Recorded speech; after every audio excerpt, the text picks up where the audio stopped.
3 कोटी रुपये महाराष्ट्र शासनाने तिला ही स्पर्धा जिंकल्याबद्दल पुरस्कार दिलेला आहे।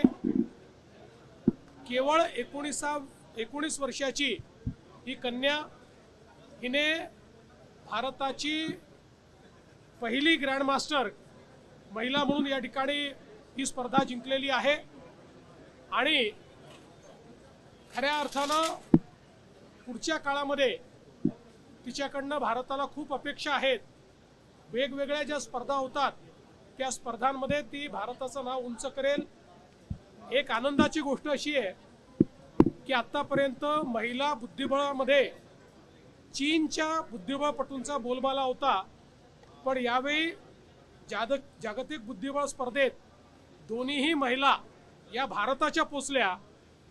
कोनेरी हम्पी आणि आपली दिव्या देशमुख आणि दिव्यानी ही स्पर्धा जिंकलेली आहे। नागपूरकर असलेल्या दिव्याचा आणि महाराष्ट्राची कन्या असलेल्या दिव्याचा आम्हाला अभिमान आहे